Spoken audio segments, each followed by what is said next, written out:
Hello everyone, मैं Veenu Verma excel in education channel में आप सभी का स्वागत करती हूँ। फ्रेंड्स, आप सभी लोग जानते हैं ना कि यहाँ पर यूजीसी नेट पेपर 1 की तैयारी होती है और पेपर 2 हम सब्जेक्ट का एजुकेशन सब्जेक्ट से तैयारी करते हैं। ठीक है, तो अगर आप लोग एजुकेशन से पीजीटी की परीक्षा देने वाले हैं या असिस्टेंट प्रोफेसर या नेट एजुकेशन, तो आप यहाँ पर एजुकेशन सब्जेक्ट की तैयारी के लिए जुड़ सकते हैं और अपनी तैयारी को बूस्ट अप कर सकते हैं। ठीक है, हमारी जो क्वेश्चन सीरीज चल रही है 500 क्वेश्चन सीरीज पेपर 1 के लिए भी चल रही है और पेपर 2 एजुकेशन के लिए भी चल रही है। ठीक है, तो हम वहाँ पर इंपॉर्टेंट क्वेश्चंस को भी यहाँ सॉल्व कर रहे हैं और अभी मैंने कल भी आपको लॉजिकल रीजनिंग के क्वेश्चंस कराए थे और उनको सॉल्व करने की ट्रिक भी बताई थी। और आज भी हम लॉजिकल रीजनिंग में फॉर्मल और इनफॉर्मल फैलेसीज को पढ़ेंगे। इसमें जितने भी पीवाईक्यूज आपके 2023 के हैं, 2023 में 3 सेशन में आपका एग्जाम हुआ था, तो वो मैक्सिमम क्वेश्चंस को मैंने लेने की यहाँ पर कोशिश की है। ठीक है, तो बहुत सारे क्वेश्चन हैं और जिनके हम चारों ऑप्शंस को यहाँ पे सॉल्व करेंगे। ठीक है, वैसे भी मैं आपको क्वेश्चन के साथ साथ उसके जितने भी ऑप्शन होते हैं उनके बारे में भी डिटेल जो है कॉन्सेप्ट बताती हूँ। तो आज की वीडियो आपके लिए बहुत हेल्पफुल होगी क्योंकि आप फैलेसीज को पहचानना सीख जाएंगे कि फॉर्मल और इनफॉर्मल फैलेसीज से क्वेश्चन कैसे बनते हैं। ठीक है, तो हमारी यहाँ जो सीरीज चल रही है 500 क्वेश्चन सीरीज मिल जाएगी। इंपॉर्टेंट कॉन्सेप्ट जो पेपर 1 के लिए हैं और पेपर 2 एजुकेशन के लिए हैं वो आपको मिल जाएंगे। प्लेलिस्ट में आपको दिया हुआ है, सारी चीज़ें आप सेगमेंट वाइज देख सकते हैं और यूनिट वाइज भी आपको सारी चीज़ें कवर कराई गई हैं। तो सारी वीडियोज़ आप देख लीजिए, आपके लिए बहुत हेल्पफुल होगा। और सबसे ज़रूरी बात, मैं यहाँ पर करंट अफेयर भी कवर कराती हूँ। ठीक है, तो करंट अफेयर के भी शायद 4 लेक्चर हो चुके हैं, अब तक 3-4 लेक्चर हो चुके हैं, आप वहाँ देख लीजिएगा। सारी चीज़ें आपको टेलीग्राम पे भी एज इट इज़ मिल जाती हैं और टेलीग्राम पे पीडीएफ भी मिल जाती है। ठीक है, तो आप वहाँ पर टेलीग्राम को ज्वाइन कर लें, लिंक आपको डिस्क्रिप्शन में मिल जाता है और चैनल को भी सब्सक्राइब करें। ठीक है, तो हम यहाँ पर सारे पीवाईक्यूज को देखते हैं 2023 में कैसे बने थे और आपसे अब किस तरह से पूछे जा सकते हैं। तो इससे आप क्या है, फैलेसी से जो क्वेश्चन बनते हैं ना, उसमें आपको फाइंड आउट ही करना होता है कि कौन सी फैलेसी है।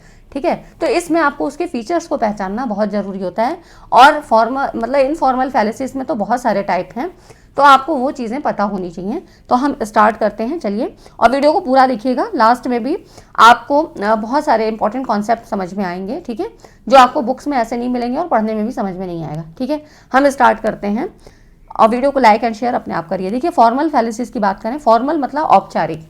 ठीक है, तो औपचारिक में क्या होगा, यहाँ पर जो फॉर्मल फैलेसीज होती है ये तब होती है जब किसी तर्क की जो आपका आर्गुमेंट होता है उसके स्ट्रक्चर में कोई दोष होता है। ठीक है, तो फॉर्मल फैलेसीज होती है, जैसे कि अगर हम करें, देखिए यहाँ पर इसका नाम भी दे रखा है, एफर्मिंग द कंसेक्वेंट फैलेसी, है ना, परिणामी की पुष्टि करना। और लेकिन सारे जो आप नाम है ना इंग्लिश में याद रखना, हिंदी में तो बहुत ज़्यादा आपसे मतलब इसको समझने में प्रॉब्लम होती है, तो इंग्लिश में ही नाम याद रखिएगा। देखिए, इसको एग्जाम्पल देके समझा रहा है कि ये कहता है यदि बारिश हो रही है तो सड़कें गीली होंगी। ठीक है, यहाँ पे इन्होंने कहा सड़कें गीली होंगी क्योंकि बारिश हो रही है, तो मतलब सड़कें गीली हैं इसलिए बारिश हो रही है ना। तो इस तरह से, जैसे कि अगर ये उदाहरण में ये कहता है कि बारिश हो रही है तो सड़कें गीली होंगी, मतलब एक कारण दे रखा है कि अगर बारिश हो रही है तो सड़कें ज़रूर गीली होंगी, और दूसरा कह रहा है कि सड़कें गीली हैं इसलिए बारिश हो रही है। तो ये तर्क अमान्य है क्योंकि सड़क की गीले होने के और भी कारण हो सकते हैं, है ना, वहाँ पे पानी फैल गया हो, किसी ने धुलाई की हो, ठीक है, और कोई आपका पाइपलाइन टूट गई हो, तो ऐसे बहुत से कारण हो सकते हैं। किसी खाली सड़क को देख के कि गीली सड़क है और हम ये अनुमान लगा लें कि जो है वर्षा हुई है, तो ये चीज़ गलत है। तो ये हो गया आपका फॉर्मल फैलेसी, औपचारिक भ्रांति, है ना। तो यहाँ पे क्या है, तार्किक संरचना में कोई दोष होता है, जैसे आर्गुमेंट की जो स्ट्रक्चर है उसमें कोई दोष होगा। ठीक है, ये हो जाता है आपका फॉर्मल फैलेसी। इसमें कुछ ही हैं जो मैंने अभी तक एनालाइज किया, उसमें से आपसे कुछ ही पूछी जाएंगी, जिसमें एक का नाम तो दे रखा है, एफर्मिंग द कंसिक्वेंट। ठीक है, तो ये वाला आप इसको याद रखिएगा और बाकी मैं आगे आपको बताती हूँ। इनफॉर्मल फैलेसीज क्या हैं, ये तब आती हैं जब तर्क की सामग्री में त्रुटियों के कारण, है ना। तो ये एरर्स मतलब informal fallacies occur due to errors in reasoning और the content of the argument. जब आर्गुमेंट की कंटेंट में जब कोई प्रॉब्लम होती है, वहाँ पर क्या था, स्ट्रक्चर में प्रॉब्लम हो रही थी, और यहाँ पर क्या है कि एरर्स इन रीजनिंग मतलब यहाँ पर कि तर्क की सामग्री में त्रुटियों के कारण, मतलब on the content of the argument, errors in reasoning, है ना। तो इस तरह से जो भी कंटेंट है उसकी त्रुटियों के कारण, जो भी सामग्री है उसमें त्रुटियों के कारण जो होगा ये आपका इनफॉर्मल फैलेसिस का रीज़न होता है। जैसे कि यहाँ पर नाम दे रखा है इनफॉर्मल फैलेसिस का एड होमिनेम, ये एक फैलेसिस का नाम दिया है। इसमें कह रहा है आपको जलवायु परिवर्तन के बारे में उसका तर्क नहीं सुनना चाहिए क्योंकि वह वैज्ञानिक नहीं है। तो यहाँ पर क्या कह रहा है, उस व्यक्ति को ही यहाँ पर पॉइंट आउट किया जा रहा है ना, उस व्यक्ति पर ही यहाँ पर हमला। तो इसमें कह रहा है कि स्वयं तर्क को संबोधित करने के बजाय तर्क करने वाले व्यक्ति पर हमला किया जाता है ना, तो उसी को पॉइंट आउट, उसी को टारगेट किया जा रहा है, व्यक्ति को। तो ये हो जाता है एड होमिनेम, है ना। होमिनेम को आप कैसे याद रखोगे, जैसे मनुष्य का हम अगर साइंटिफिक नेम कहें तो हीमोसेपियंस होता है ना, इसको ऐसे याद रखिएगा। तो साइंस वाले बच्चे जानते होंगे हीमोसेपियंस, है ना, तो आप इसको ऐसे याद रखिएगा, होमिनेम मतलब हीमो, ह्यूमन, ऐसे, ठीक है। तो इस तरह से आप याद रखिएगा, आपको थोड़ा थोड़ा लॉजिक इसमें बैठाना पड़ेगा, है ना, इनके नाम को पहचानने के लिए। आप देखिए यहाँ पर मैंने आपको दे दिया है, सन भी दे रखा है, किस ईयर में पूछा गया है। तो देखिए जून 2023, 21 जून में पूछा गया था। अब ये क्वेश्चन क्या कह रहा है, निम्नलिखित कथन में कौन सा इनफॉर्मल फैलेसी है। जैसे जो आपका ये स्टेटमेंट है, आपका तर्क कथन है कि मुझे कोने पर स्थित दुकान से चॉकलेट चुराना बंद कर देना चाहिए, अच्छा नहीं है। ये एक स्टेटमेंट दिया गया, मतलब यह आर्गुमेंट दिया गया, तर्क कथन, कि मुझे कोने पर जो स्टोर है ना वहाँ से चॉकलेट नहीं चुराना चाहिए, ये अच्छा नहीं है। आपने स्वयं मुझे ठीक 1 माह पूर्व बताया था कि आपने भी चॉकलेट तब चुराए थे जब आप बच्चे थे, है ना। तो यहाँ पर ये क्या है, ये होता है एड होमिनेम, क्योंकि वो जो व्यक्ति है ना वो उस यहाँ पर उसको ये कह रहा है कि तुम मतलब ऐसा काम मत करो, तुम्हारे लिए अच्छा नहीं है, ठीक है। तो यहाँ पर व्यक्ति को ही यहाँ पर टारगेट किया जा रहा है। आपने स्वयं मुझे ठीक 1 माह पूर्व बताया था, तो उस इंडिविजुअल की बात हो रही है कि योर सेल्फ, मतलब आपने कुछ महीने पहले ही आपको बताया था कि आपने भी पहले चोरी की थी, है ना, जब आप बच्चे थे। तो ये हो जाता है एड होमिनेम जब हम व्यक्ति विशेष के लिए बात करते हैं, ठीक है। तो ये हो जाता है व्यक्ति विशेष एड होमिनेम, है ना। तो यहाँ पर देखिए दावा करने वाला व्यक्ति इसलिए कह रहा है क्योंकि उसके हित में है या परिस्थितियों के कारण है ना। तो ये चीज़ कह रहा है, उसको मना किया जा रहा है कि तुम्हारे लिए फेवरेबल नहीं है ना। तो वो व्यक्ति विशेष की बात हो रही है, ठीक है। अब अगला जो देखिए यहाँ पर जो और है ना उनको भी देख लेते हैं। देखिए जैसे आपको रेड हेरिंग पूछा है, स्ट्रॉमैन कह रहा है मिसिंग द पॉइंट, है ना। तो यहाँ पर इनको भी देख लेते हैं, ये क्या चीज़ें हैं। रेड हेरिंग की बात करें, रेड हेरिंग क्या है, यहाँ पर जब जो कि आपका मतलब जो ये ऐसी फैलेसी होती है जब इररिलेवेंट टॉपिक वहाँ पर प्रस्तुत किया जाता है, ठीक है। जब कोई भी बात हो रही है, कोई भी मूल मुद्दे से ध्यान हटकाने के लिए कोई इररिलेवेंट मतलब उससे असंबंधित टॉपिक को वहाँ पर प्रेजेंट किया जाता है। जैसे कि किसी राजनीतिक जो पॉलिटिकल बहस हो रही है, अब वहाँ पर आर्थिक नीति के बारे में प्रश्न को संबोधित करने के बजाय उसके मान लो आप जो है लाइफ साइकिल के बारे में वहाँ बात करने लगो, है ना, जो भी पॉलिटिकल लीडर है उसके बारे में, तो हमें उससे क्या मतलब है। हमारी तो जो हमारा जो यहाँ पर पॉइंट का डिस्कशन हो रहा था वो तो अलग ही चीज़ था, है ना। तो ये हो जाता है रेड हेरिंग, ठीक है। स्ट्रॉमैन क्या है, यहाँ पर इसमें क्या होता है, हमला करना आसान बनाने के लिए किसी और के तर्क को गलत तरीके से प्रस्तुत किया जाता है, ठीक है। मतलब यहाँ पर ये कह देते हैं, जैसे कोई उदाहरण है कि हमें प्रदूषण पे, मतलब ये कोई तर्क देता है कि हमें प्रदूषण पर सख्त नियम बनाने चाहिए, और दूसरा व्यक्ति ये कहकर जवाब देता है तो आप कह रहे हैं कि हमें सभी कारखाने बंद करने चाहिए और सभी को काम से निकाल देना चाहिए। तो यहाँ पर ये जो स्ट्रॉमैन है ना, यहाँ पर ये चीज़ कहा जा रहा है, मतलब किसी की बात को, किसी और के तर्क को गलत तरीके से प्रस्तुत करना या बढ़ा चढ़ा कर, ठीक है। यहाँ पर क्या है, बढ़ा चढ़ा कर, यहाँ पर इसको देखिए, ये कुछ की पॉइंट्स हैं, इनको नोट करिए। यहाँ पर गलत तरीके से प्रस्तुत किया जाता है स्ट्रॉमैन, ठीक है, या बढ़ा चढ़ा कर पेश करना शामिल होता है। एड होमिनेम क्या था, व्यक्ति विशेष का था। रेड हेरिंग में क्या है, इररिलेवेंट, है ना, अप्रासंगिक विषय, इररिलेवेंट जो टॉपिक है इसको प्रेजेंट किया जाता है, अटेंशन को, आपके जो ध्यान को है उसको डाइवर्ट करने के लिए, ठीक है। आपका जो ओरिजिनल इशू है, जो ओरिजिनल मुद्दा है उससे ध्यान हटकाने के लिए इररिलेवेंट टॉपिक वहाँ पे डाल दिया जाता है, ठीक है। तो रेड हेरिंग में हम, आप इसको ऐसे की पॉइंट्स के थ्रू याद रखिए। रेड हेरिंग में आप लिख लीजिए इररिलेवेंट टॉपिक वहाँ पे डाल दिया जाएगा, है ना। बात हो रही थी किसी मुद्दे पे और होने लगी किसी के उसमें पर्सनल लाइफ में होने लगी, ठीक है, ऐसे। और यहाँ पर स्ट्रॉमैन में क्या है, यहाँ पर किसी भी बात को बहुत अतिशयोक्ति लगा के कहा जाएगा, बढ़ा चढ़ा के कहा जाएगा कि उसने तो कहा कि पॉल्यूशन पे हमें कुछ नियम बनाने चाहिए कि बहुत पॉल्यूशन ना हो, और उन्होंने कहा कि मतलब दूसरे ने कैसे इसका तर्क दिया कि क्या सभी कारखाने बंद कर दें, इसका मतलब है ना, सभी को काम से निकाल दें। तो ये चीज़ है, तो बढ़ा चढ़ा कर कहना, ठीक है। तो ये इसकी कुछ की पॉइंट्स हैं। ठीक, अब देखिए जो अगली थी ना, मैं चारों ऑप्शन को आपको बता रही हूँ, मिसिंग द पॉइंट। तो आज की वीडियो थोड़ी लंबी भी अगर हो जाए ना तो माइंड मत करिएगा, क्योंकि आपके लिए हेल्पफुल होगी। मेरा मतलब है कि अभी कम टाइम है आपके पास, 30 प्लस दिन ही ऐसे बचे हैं एग्ज़ाम के लिए, 18 जून को एग्ज़ाम है। तो आप जो भी पढ़ें ना वो बहुत सॉलिड पढ़ें, ठीक है, जितना भी पढ़ें। मैं ये नहीं कह रही हूँ कि आप 10 यूनिट पेपर 1 में पढ़ डालिए, 10 यूनिट यहाँ पढ़ डालिए पेपर 2 में। जितना भी पढ़ें उतना सॉलिड पढ़ें और बहुत कॉन्सेप्ट के साथ, बिल्कुल क्लियर, क्रिस्टल क्लियर होना चाहिए ताकि कोई भी कन्फ्यूज़न ना हो। मिसिंग द पॉइंट क्या है? मिसिंग द पॉइंट ऐसा तब होता है जब तर्क के उन बिंदुओं पर प्रतिक्रिया देकर खारिज कर दिया जाता है जो मुख्य फोकस नहीं थे या रिलेवेंट नहीं थे। ठीक है, यहाँ पर मतलब जो भी ऐसे मतलब उनको क्या करते हैं, उनको इग्नोर कर देते हैं। मिसिंग द पॉइंट है ना, जैसे कि नाम से ही पता लग रहा है, जैसे कि कोई ये तर्क देता है कि धूम्रपान है ना, यहाँ पर स्मोकिंग क्या है, हार्मफुल है, क्योंकि ये फेफड़ों को, हमारे जो लंग्स को नुकसान पहुंचाता है, डैमेज करता है। तो दूसरा व्यक्ति कहता है लेकिन ये लोगों को आराम करने में भी मदद करता है। तो ये क्या है, इसका सही से रीज़न तो नहीं दे रहा है ना ये। तो यहाँ पर ये जो है मिसिंग द पॉइंट, मतलब बात कुछ हो रही है लेकिन उसका मीनिंग कुछ निकाला जा रहा है, उसको रिस्पॉन्ड किसी और तरीके से किया जा रहा है। ठीक है, तो इस तरह से देखिए उन बिंदुओं पर प्रतिक्रिया देकर खारिज किया जाता था जो मुख्य फोकस नहीं थे या रिलेवेंट नहीं थे। ठीक है, यहाँ पर दूसरे ही उसको तर्क में बदल के दिया जाता है। एड होमिनेम, ये तो पता ही है ना कि व्यक्ति विशेष के लिए बात होती है। यहाँ पर चॉकलेट के लिए उन्होंने मना किया कि तुम चॉकलेट मत चुराओ, तो उसने खुद ही उसको टारगेट किया, उस व्यक्ति विशेष को, क्या आपने भी तो कहा था कि आपने भी चोरी की थी, है ना। तो इस तरह से एड होमिनेम व्यक्ति विशेष की बात जब होती है।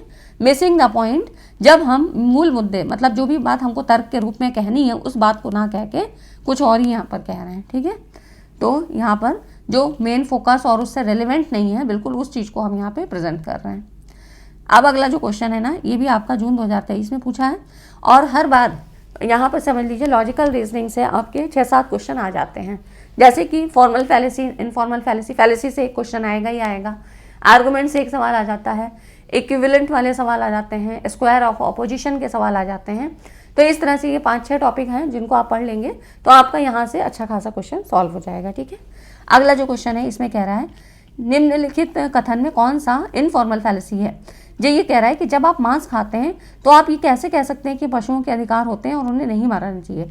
मतलब यहाँ पर ये कह रहा है इस पॉलिसी के अंतर्गत कि जब आप खुद ही खाते हो तो आप ये कैसे कह सकते हो कि उनके भी अधिकार हैं और उनको मारा नहीं जाना चाहिए। आप खुद ही मतलब अपने में ये करो, है ना, अपने में आपको चेंज करना चाहिए। तो यहाँ पर देखिए इसमें ये जो है आपका स्ट्रॉ मैन है ना, यहाँ पर जैसे इसका जो वर्ड मीनिंग तो घास का पुतला ऐसे दे रखा है, लेकिन स्ट्रॉ मैन है ना। स्ट्रॉ मैन, यहाँ पर स्ट्रॉ मैन में क्या होता है यहाँ पर देख लेते हैं। स्ट्रॉ मैन तब होता है जब कोई किसी अन्य व्यक्ति के तर्क या बिंदु को लेकर उसे गलत साबित करता है और इस प्रकार से उसको मतलब उसको फोकस करता है और ढाल बनाकर गलत साबित करता है। ठीक है ना, यहाँ पर इसी चीज़ को कह रहा है कि जब आप खुद मांस खाते हो तो आप कैसे कह सकते हो कि पशुओं के भी कुछ राइट्स होते हैं और उनको मारा नहीं जाना चाहिए। ये स्ट्रॉ मैन हो गया। ठीक है, तो ये हो गया आपका यहाँ पर। और रेड हेरिंग बता चुके हैं, एड होमिनेम के बारे में पढ़ चुके हैं हम। अपील टू अथॉरिटी क्या है? अपील टू अथॉरिटी जब कोई अपने तर्क के समर्थन में किसी विशेषज्ञ या प्राधिकारी व्यक्ति का हवाला देता है, जब मतलब एक हाई अथॉरिटी जो उससे संबंधित है, उस क्षेत्र से संबंधित, उसके बारे में वो जब हमें कोई चीज़ कहता है, जैसे कि अगर हमें डॉक्टर ही सजेस्ट करे कि भैया तुमको यहाँ पर शुगर की प्रॉब्लम है, आप चीनी मत खाइए, ठीक है, उसकी जगह आप गुड़ खा लो, तो हमको ये क्या है, अपील टू अथॉरिटी, मतलब वो जो उस व्यक्ति विशेष, मतलब जो उस फील्ड का जो ज्ञाता है, मतलब जो डॉक्टर है वो बहुत जानकार है उस बारे में और वो हमको सजेस्ट कर रहा है। ठीक है, जैसे कि अर्थशास्त्र में नोबेल पुरस्कार विजेता प्रोफेसर जॉनसन का मानना है न्यूनतम वेतन बढ़ाने से अर्थव्यवस्था को बढ़ावा मिलेगा। ठीक है, तो अपील टू अथॉरिटी, अथॉरिटी का मतलब क्या होता है, सत्ता, है ना, प्राधिकार। तो इसकी जो अपील होगी, सत्ता मतलब जो भी जिसके पास पावर है, जो चीज़ जानता है, उसके बारे में बात हो रही है। ठीक है, तो ये तो बहुत इजी है, ये आप पहचान लोगे। स्ट्रॉमैन आपको पता लग गया, किसी अन्य व्यक्ति के तर्क या बिंदु को लेकर उसे डिस्टॉर्टेड मतलब गलत साबित करना, है ना, ये हो गया स्ट्रॉमैन के बारे में। नेक्स्ट आप देखो यहाँ पर, तो फ्रेंड्स इतनी चीज़ें समझ में आई तो वीडियो को लाइक एंड शेयर करें, क्योंकि देखिए इस वीडियो को बनाने में बहुत मेहनत लगी है, सारे क्वेश्चन देखे, फिर आपको सारे मतलब हर एक क्वेश्चन से आपको कुछ नई चीज़ समझ में आनी चाहिए, है ना, बहुत सारी फैलेसीज़ हैं और उनको सबको एक एक तरीके से समझाना, बहुत ईजी वे में समझाना, तो उसके लिए फिर मैं भी बहुत एफर्ट डालती हूँ, तब जाके एक वीडियो तैयार होती है। तो वीडियो को लाइक एंड शेयर ज़रूर किया करें आप लोग, ठीक है। तो मेरी आपसे रिक्वेस्ट है कि आप लोग मतलब देख के ऐसे मत छोड़ा करिए, वीडियो को लाइक कर दीजिए, शेयर करिए और अपने फीडबैक भी ज़रूर दीजिए, है ना, क्योंकि यहाँ से मेरी कोशिश है कि आपका कम समय में ज़्यादा से ज़्यादा चीज़ें क्लियर हों, ठीक है। अगला जो क्वेश्चन है इसमें देखिए, निम्नलिखित युक्ति में कौन सा आपका यहाँ पर देखिए इनफॉर्मल फैलेसी है। शताब्दियों से ज्योतिष के दावों का निर्णायक साक्ष्य प्रदान करने के प्रयास किए जा रहे हैं, लेकिन इसमें कोई सफलता नहीं मिली। अब यहाँ पर ज्योतिषों के बारे में बात हो रही है, मतलब एस्ट्रोलॉजी, है ना, एस्ट्रोलॉजी के बारे में बात हो रही है। इसलिए हमें ये निष्कर्ष निकालना चाहिए कि ज्योतिष असंगत विधा के अलावा कुछ भी नहीं है।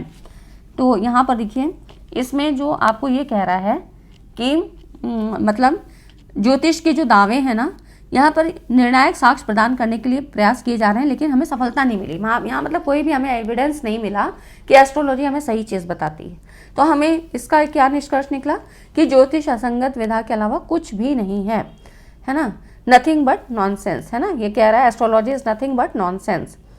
तो ये क्या होगा, ये है आपका पराज्ञान मूलक युक्ति, अनभिज्ञता का आग्रह, मतलब आर्गुमेंटम एड इग्नोरेशन या अपील टू इग्नोरेशन। देखिए इसके दो नाम से अगर आ जाता है, ये भी आपका 3 मार्च वाले एग्जाम में पूछा गया था, है ना। अनभिज्ञता यहाँ पे क्या है, अज्ञानतावशी तो क्या होता है, लोग हाथ दिखाते हैं, है ना, और अपने जो है भाग्य के बारे में जानने की, मतलब कर्म नहीं करना है, भाग्य के बारे में जानने की कोशिश रहती है ना। तो ये हो गया अनभिज्ञता का आग्रह, आर्गुमेंटम एड इग्नोरेशन या अपील टू इग्नोरेंस। इग्नोरेंस मतलब क्या है, अज्ञानता, है ना, पराज्ञान मूलक युक्ति, अनभिज्ञता, ठीक है। तो ये हो जाता है आपका आर्गुमेंटम एंड इग्नोरेशन, अपील टू इग्नोरेंस, ठीक है। तो यहाँ पर इस तरह का जब आए कि आपसे मतलब अज्ञानता के बारे में बात हो रही है, या मतलब इसमें ऐसे चीज़ों को यहाँ पर दिया जा रहा है जिससे कि जो अभी मतलब बहुत ज़्यादा प्रासंगिक नहीं है या कोई उनसे सफलता नहीं मिली है, तब हम जैसे कि ज्योतिष के बारे में बात की जा रही है यहाँ पे, है ना। तो ये हो जाता है अपील टू इग्नोरेंस, ठीक है। नेक्स्ट आप देखो यहाँ पर, हाँ, उसके अलावा फिर और भी जो आपके ऑप्शन है ना, इनको भी पढ़ लेते हैं। देखिए फॉल्स कॉज, फॉल्स कॉज क्या है, या इसी को कभी इस नाम से आए, दूसरा नाम भी जानना चाहिए, post hoc ergo proper hoc, propter hoc, अजीब ही नाम है ना। तो यहाँ पर देखिए फॉल्स कॉज, फॉल्स कॉज से भी क्वेश्चन आया था, 2023 में पूछा गया है। तो ये कह रहा है, देखिए यहाँ पे अभी दिसंबर वाले एग्जाम में भी पूछा गया है, गलत कारण, मतलब फॉल्स कॉज ये मानता है कि क्योंकि एक घटना दूसरे का अनुसरण करती है, पहली घटना दूसरे का कारण बनती है ना। जैसे इन्होंने उदाहरण के लिए कहा कि उसने एग्जाम में अपने भाग्यशाली मोजे को, सॉक्स को पहने थे और वो पास हो गया, तो मतलब मेरे भाग्यशाली मोजों ने मुझे उत्तीर्ण होने में मदद की होगी। मतलब ऐसा कहीं होता है क्या कि सॉक्स पहन लो आप अपने, जो है जितने जो भी फेवरेट सॉक्स हैं या जो आपके लिए हेल्पफुल हैं उनको पहन ले और हम पास हो जाए, हम मेहनत ना करें, ऐसा तो नहीं हो सकता है ना। तो ये हो गया आपका फॉल्स कॉज, या इसी को कहते हैं पोस्ट हॉक एर्गो प्रॉप्टर हॉक, ठीक है। ये मतलब जहाँ पर आपको फॉल्स कॉज दिए जा रहे हों कि यहाँ पर I wore my lucky socks to the exam and pass, therefore my lucky socks must have help me pass, lucky socks ने उसको पास होने में हेल्प की, नहीं ऐसा नहीं हो सकता है ना। हेस्टी जनरलाइजेशन, सामान्यीकरण की बात, तो ये तब होता है जब कोई व्यक्ति जो आपके मतलब यहाँ पर अपर्याप्त साक्ष्य के आधार पर, इनसफिशिएंट एविडेंस के आधार पर लोगों या चीज़ों के समूह के बारे में निष्कर्ष निकालता है, ठीक है, एक कंक्लूजन निकालता है किसी ग्रुप के बारे में, और उसके पास इनसफिशिएंट एविडेंस है, मतलब कोई भी ऐसे साक्ष्य भी नहीं है, और उनके आधार पे वो जो है निकाल लेता है कंक्लूजन। कैसे, जैसे कि उदाहरण के लिए मैं न्यूयॉर्क शहर के 2 असभ्य लोगों से मिला, मतलब यहाँ पर इसको कह रहा है कि रूड पीपल से, है ना। तो इसका मतलब सभी न्यूयॉर्क वासी असभ्य होंगे, मतलब वो एक पर्सन से मिला और उसने सभी के बारे को उसमें जनरलाइजेशन कर दिया, है ना। तो ये जनरलाइजेशन शब्द हम रिसर्च में भी पढ़ते हैं, जनरलाइजेशन की बात है ना, जब हम सैंपल लेते हैं, मतलब किसी बड़े ग्रुप से सैंपल पे वो चीज़ वहाँ पर स्टडी करते हैं, और जो सैंपल से हमें कंक्लूजन आते हैं वो हम सोच लेते हैं कि पॉपुलेशन पे भी अप्लाई होंगे, ठीक है। तो इस तरह से जनरलाइजेशन, ये हिस्ट्री जनरलाइजेशन है, ठीक है, सुविचारित सामान्यीकरण जिसको कहते हैं, है ना। तो ये हो जाता है आपका, तो ये सामान्यीकरण वाला तो समझ में आ जाएगा। फिर उसके बाद अभी एक और बचता है स्लिपरी स्लोप, है ना। आपके 4 ऑप्शन में स्लिपरी स्लोप भी दिया हुआ है। तो यहाँ पर देखिए इससे ये पता चलता है कि एक घटना कनेक्शन के लिए पर्याप्त सबूत प्रदान किए बिना तेजी से गंभीर परिणामों की श्रृंखला को जन्म। स्लिपरी स्लोप, जैसे कि स्लोप होता है ना, ढाल जिसको कहते हैं, कि यहाँ पर एक कोई कारण बना और आप यहाँ तक पहुँच गए, है ना। तो इसको हम कह सकते हैं कि यदि हम छात्रों को दोबारा परीक्षा देने की अनुमति देते हैं तो वो हर परीक्षा दोबारा, मतलब अगर ये कर लिया, जैसे कि अभी आपका ये हो रहा है ना कि ये पेपर लीक हो गया, वो पेपर आरओ का लीक हो गया, है ना, ऐसे कह रहे हैं, तो अब जहाँ पर भी अगर कोई ऐसी जो है प्रॉब्लम आएगी या कोई अफवाह भी होगी ना, तो वहाँ पर भी ये होगा कि आप जो है इसको फिर से होना चाहिए पेपर, है ना। तो ये इस तरह से, तो मतलब क्या हो गया, एक चेन बन जाती है और इस तरह से गंभीर परिणामों की श्रृंखला को जन्म देगा। स्लिपरी स्लोप, तो ऐसे याद रखिए ढाल, है ना, कि आपको मान लो कोई एक कारण मिला और आप नीचे तक आ गए, तो वो मतलब चेन बनती चली जाती है, ठीक है। घटना कनेक्शन के लिए पर्याप्त सबूत प्रदान किए बिना तेजी से गंभीर परिणामों की श्रृंखला को जन्म देगी, ठीक है। तो इस तरह से यहाँ पर स्लिपरी स्लोप, जो कि एक स्लोप का काम करती है, एक मतलब यहाँ पर ऐसे कुछ डिस्टॉर्टेड परिणाम निकलते हैं उस एक घटना के कारण, ठीक है। तो ये आपको इतनी चीज़ें समझ में आई। वीडियो को अभी तक नहीं लाइक किया तो लाइक एंड शेयर ज़रूर कर दीजिए, क्योंकि बहुत हेल्पफुल चीज़ें हैं जो यहाँ पर आपको समझा रही हूँ मैं यहाँ पर, ठीक है। अब देखिए जो अगला क्वेश्चन है, इसमें कह रहा है यदि विमान बी हवाई पट्टी से उड़ान भरता है तो ये दक्षिणबद्ध है, मतलब साउथ बाउंड है। विमान ने हवाई पट्टी बी से उड़ान नहीं भरी है, इसलिए वो साउथ बाउंड नहीं है, है ना। Identify the formal fallacy in the above argument. इसमें कह रहा है कि जो आपका फॉर्मल फैलेसी यहाँ पहचाननी है। अब देखिए जो फॉर्मल फैलेसी से सवाल आए हैं 2023 के अंतर्गत, उसमें आपको इन्हीं 4 ऑप्शन में से पूछा गया है, ठीक है।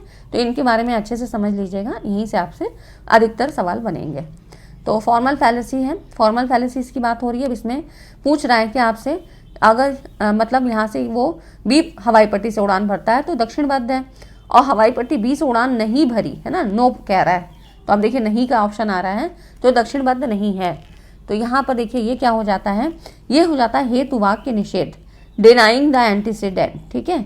ये हो जाता है निषेध, मतलब जहाँ पर नो आ जाता है, ठीक है। और यहाँ देख लेते हैं, हेतु वाक्य निषेध एक प्रकार का तार्किक भ्रम है, जो तब होता है जब कोई व्यक्ति सशर्त कथन के विपरीत उसके निषेध से अनुमान लगाता है। तो बिल्कुल वही चीज़ है ना, नहीं लगा के यहाँ पर उसी चीज़ को पलट दिया है ना। तो इस तरह से, जैसे कि अगर बारिश होती है तो ज़मीन गीली होती है, बारिश नहीं होती है तो ज़मीन गीली नहीं है ना, ऐसा अनुमान लगा लिया जाता है। उसके बाद और जो है उनको भी देख लीजिए। एक्सक्लूसिव प्रेमाइसिस, क्योंकि जो फैलेसीज है, ये फॉर्मल फैलेसीज के जो और 4 ऑप्शन है इनको भी देख लेते हैं। एक्सक्लूसिव प्रेमाइसिस क्या है, तो देखिए एक्सक्लूसिव प्रेमाइसिस आधार वाक्य, विशिष्ट आधार वाक्य, ये तब होता है जबकि जो आपके both premises of a categorical syllogism are negative, है ना, जो कि दोनों आधार वाक्य हैं वो क्या है, नेगेटिव है, ठीक है। तो ये तब होगा making it impossible to draw a valid conclusion, आप एक वैलिड कंक्लूजन तक नहीं पहुंच पाते हो, वैध निष्कर्ष निकालना असंभव होता है। तो एक्सक्लूसिव प्रेमाइसिस से याद रहेगा कि जबकि प्रेमाइसिस ही वहाँ पर क्या होंगे, नेगेटिव होंगे और हम कोई कंक्लूजन नहीं निकाल पाएंगे। जैसे कि सभी बिल्लियाँ कुत्ते नहीं हैं, सभी कुत्ते पक्षी नहीं हैं, है ना, इसलिए कोई बिल्लियाँ पक्षी नहीं है। अब देखिए अगर इनका वेन डायग्राम भी बनाओगे या सिलोगिज्म से भी इसको करोगे तो इसमें कोई भी कॉमन वर्ड नहीं मिल रहा है। तो इस तरह से यहाँ पर ये प्रेमाइसिस का पालन नहीं करता है, क्योंकि सकारात्मक कथन में साझा नहीं किया है ना। तो यहाँ पर हमको कंक्लूजन निकालना मुश्किल होगा, असंभव हो जाता है, ठीक है। ये हो जाता है एक्सक्लूसिव प्रेमाइसिस। फिर है फैलेसी ऑफ 4 टर्म्स, यहाँ पर 4, जबकि यहाँ पर तब होगा जबकि न्याय वाक्य में आवश्यक 3 के बजाय 4 पद होते हैं। जैसे कि सभी जो dogs are, all dogs are mammals, some mammals are elephants, therefore some elephants are dogs, है ना। तो अब इस उदाहरण में क्या है, मैमल्स जो है डिफरेंट सेंसेस में दिखाई दे रहा है। जैसे कि एक बार क्या है, ऑल डॉग्स आर मैमल्स, है ना, मैमल्स आर एलिफेंट, है ना। तो इस तरह से यहाँ पर देखिए परिणाम, चौथा शब्द यहाँ पर मतलब सम एलिफेंट्स आर डॉग। तो ये सब अलग अलग यहाँ पर टर्म्स को दिखा रहा है जो मैमल शब्द है, ठीक है ना। तो ये 4 टर्म्स की यहाँ बात होती है 3 के बजाय, ठीक है। नेक्स्ट आप देखो अफर्मिंग द कंसिक्वेंट, जो हमने पहले पढ़ा था कि यदि बारिश हो रही है तो सड़कें गीली होंगी, सड़कें गीली हैं इसलिए बारिश हो रही है ना। तो ये पालन नहीं करता है क्योंकि सड़कें गीली होने के अन्य कारण भी हैं। तो अफर्मिंग द कंसिक्वेंट, ठीक है, परिणाम की पुष्टि करना, ये आपका फॉर्मल फैलेसीज में आता है। तो उनके नाम ही इतने याद रखिएगा, और कुछ इसमें हिंदी से भी आप समझ लोगे कि फल वाक्य निषेध क्या है, हेतु वाक्य निषेध क्या है ना, ये सच है। अब देखिए अगला जो क्वेश्चन है, identify the fallacy committed in the following argument. क्या कह रहा है, मृत्युदंड नैतिक रूप से गलत है क्योंकि अपराध के लिए मृत्युदंड देना नैतिक रूप से क्या है, इम्परमिसिबल है। तो इसमें क्या होगा, मृत्युदंड नैतिक रूप से गलत है ना, तो यहाँ पे मोरली गलत है, इसको बता रहा है। अपराध के लिए मृत्युदंड देना नैतिक रूप से क्या है, इम्परमिसिबल है। तो ये है आपका बेगिंग द क्वेश्चन। ये भी आपका देखिए जून में पूछा गया है 2023 में। अब इसमें क्या कह रहा है, इसमें देखिए बेगिंग द क्वेश्चन ये बताता है कि मतलब आधार के रूप में बताता है, मानता है वही बात जिसे वो निष्कर्ष के रूप में साबित करने की कोशिश कर रहा है। ठीक है, तो प्रश्न पूछना एक तर्ककर्ता जो एक आधार के रूप में बताता है ना। तो यहाँ पर ये बता रहा है कि मतलब देखिए यहाँ पर पहले आपको ये कह रहा है कि कंक्लूजन दे रहा है और फिर आपको क्योंकि अपराध के लिए मृत्युदंड, मतलब फिर यहाँ पे कारण भी बता रहा है ना। तो इस तरह से ये आपका बेगिंग द क्वेश्चन होगा। उसके बाद अभी इसको हम आगे और थोड़ा सा डिटेल में पढ़ेंगे। इस तरह से क्वेश्चन, मतलब अगर हम बात करें देखिए बेगिंग द क्वेश्चन की, तो आधार के रूप में बताता है वही बात जिसे निष्कर्ष के रूप में साबित करने की कोशिश की गई है। ठीक है, तो उसी चीज़ को बताता है बेगिंग द क्वेश्चन। जब प्रश्न की बात आए तो पहले मतलब जो चीज़ कंक्लूजन में दी जा रही है वही बताता है। अब देखिए जो मैचिंग से भी सवाल आए तो इसके लिए आपको 4 जो है फैलेसीज के बारे में पता होगा तब आप कर पाओगे। ये भी देखिए जून में आया था। तो इस तरह से क्वेश्चन के लिए भी तैयार रहिएगा। फैलेसीज दिए और इधर डिस्क्रिप्शन दिया है, जिसमें देखिए एक अलग नाम है band wagon argument. Band wagon क्या है, तो यहाँ पर देखिए युक्ति देने वाला पाठक या श्रोता की स्वयं के मूल्यवान होने या स्वीकार योग्य होने की आकांक्षा को आकर्षित करता है। आर्ग्यूअर अपील्स टू रीडर्स और listener desire to be accepted और वैल्यूड, मतलब युक्ति मतलब यहाँ पर मूल्यवान होने की बात ही है ना। बैंड वैगन आर्गूमेंट ये आपका इससे संबंधित है, तो इनको वन लाइनर फॉर्म में नोट कर लीजिएगा। ठीक है, स्ट्रॉमैन क्या है आपका, स्ट्रॉमैन मतलब जो क्या है कि जो आपको अपोनेंट्स मतलब यहाँ पर युक्ति देने वाले विपक्षी की अवस्थिति को गलत प्रस्तुत करता है ना। स्ट्रॉमैन बहुत बढ़ा चढ़ा के बात को बोल देता है ना। तो इस तरह से अपोनेंट्स की पोजीशन को यहाँ पर गलत प्रस्तुत करता है, misrepresent the an opponent's position. ठीक है, रेड हेरिंग में, रेड हेरिंग आपका यहाँ पर देखिए युक्ति देने वाला श्रोताओं का ध्यान हटाने के लिए इररिलेवेंट प्रश्नों को उठाता है। ठीक है, रेड हेरिंग आर्गुमेंट। ठीक है, तो ये बिल्कुल ठीक है। बेगिंग द क्वेश्चन है ना, तो यहाँ पर क्या है, arguer assumes the point to be proven, मतलब यहाँ पर वो चीज़ कही जा रही है जो कि पहले ही आपको रिजल्ट में मतलब कंक्लूजन में बताया और फिर उसी को प्रूव करने के लिए यहाँ पर पूछा जा रहा है ना। तो युक्ति देने वाला सिद्ध की जाने वाली बात को मानकर चलता है। ठीक है, तो ये पहले ही मतलब कंक्लूजन बता दिया गया है, तो इसलिए उसमें कोई आर्गू हो ही नहीं सकता है ना। ये चीज़ हो गई। ठीक है, तो इतनी चीज़ें समझ में आई। वीडियो आपको लंबी लग रही होगी लेकिन ये चीज़ें समझानी भी ज़रूरी है ना। अब अगला जो क्वेश्चन है इसमें कह रहा है, देखिए इसमें भी इनफॉर्मल मतलब आर्गूमेंट को मतलब which fallacies committed in the following argument, जो आर्गूमेंट है इसमें कौन सी फैलेसी है। तो इसमें देखिए स्वरूप में ब्रह्मांड गोलाकार होना चाहिए क्योंकि इसके सभी संघटक अंग पर स्वरूप में गोलाकार हैं।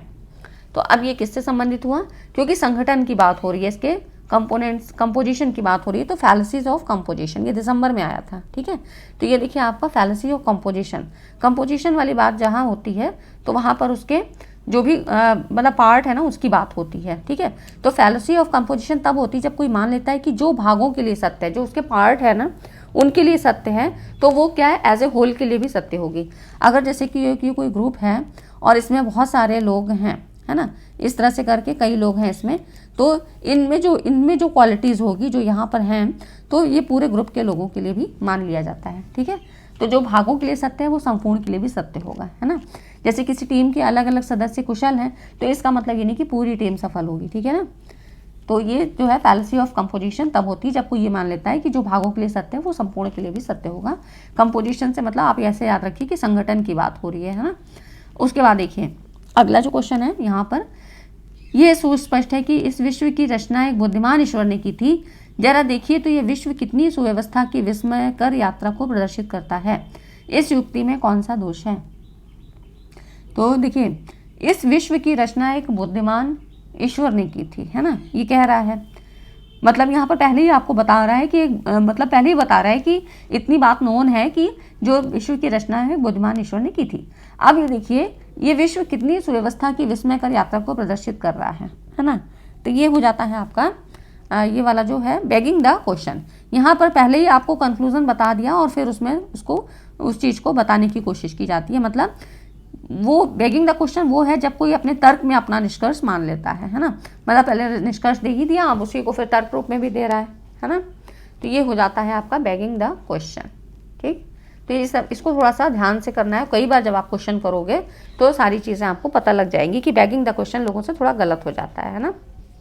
तो यहाँ पर ये देखिए कि जब क्या वो पहले से ही किसी कंक्लूजन की बात कर रहा है और फिर उसी कंक्लूजन को प्रूफ करने की भी कोशिश कर रहा है तर्क दे के, है ना। ये हो जाता है बेगिंग द क्वेश्चन।